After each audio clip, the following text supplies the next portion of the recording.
Hi everyone, I'm Sarah Newman, the Curator of Contemporary Art here, and I'm really happy to welcome you all to our second installment of our Artist to Artist program with Chris Martin this afternoon, who's going to be having an exhibition here at the Corcoran this coming June.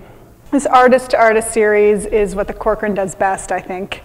So we thought afternoons like this one would be a perfect opportunity for younger artists just beginning their career to be able to talk to artists who have had success in the field, to talk about the way that lives and careers unfold, and to discuss issues of method and process. I'm delighted to be here with Chris Martin today. And here is a picture of Chris looking pretty tough in his studio with a few of his very big paintings, some of which will be on exhibition here in June. Chris's paintings engage directly with the physical world as much as they deal with memory, experience, color, and form. Chris has merged art in his own life, installing paintings and drawings of his own alongside of other works in his collection, his rugs, and one of those rugs actually ends up in a painting later on, a working TV, and his kids' toys. His work plays with the boundaries between painting and performance, between abstraction and reality, and between art and life. When did you actually know you wanted to be an artist? I knew I wanted to be an artist at age 14.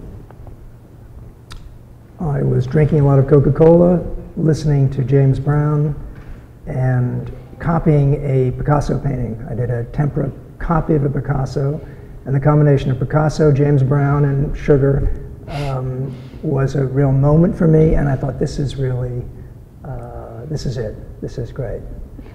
So the first few years in New York, I made large, minimal, simple geometric paintings.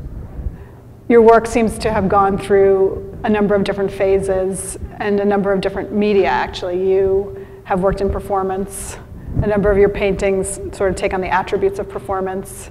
They involve collage. Sometimes they almost turn into sculptures because they're so kind of out in the world. But you definitely consider yourself a painter. You seem very medium-based, or is that correct?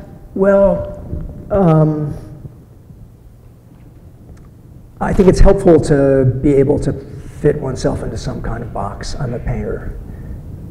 And I think especially now for young artists, the idea that one has to choose painting, or I'm doing photography, or I'm a sculptor is increasingly beside the point. And that one has the sense now that to be an artist, one can follow physically or whatever mediums are important. In some ways, the last thing anyone needs to worry about is whether they're going to find their voice, or, you know, I've got to find my style. Basically, if you're excited when you're doing what you're doing, you're on the right track.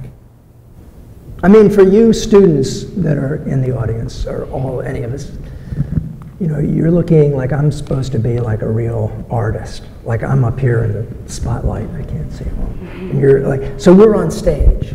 So we're like real artists. And there's got to be the feeling, and this is the terrible thing about art education, that you all look at us and you think, they know what they're doing. And actually, we don't know what we're doing.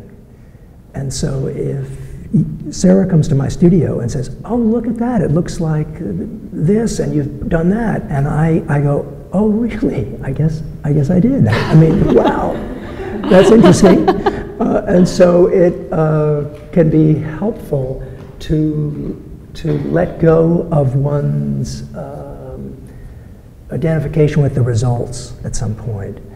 And the feedback that we get when Sarah comes in and says, like, oh, look, this looks like this, that's very valuable. It's very important for us as artists to get some feedback on how this is received.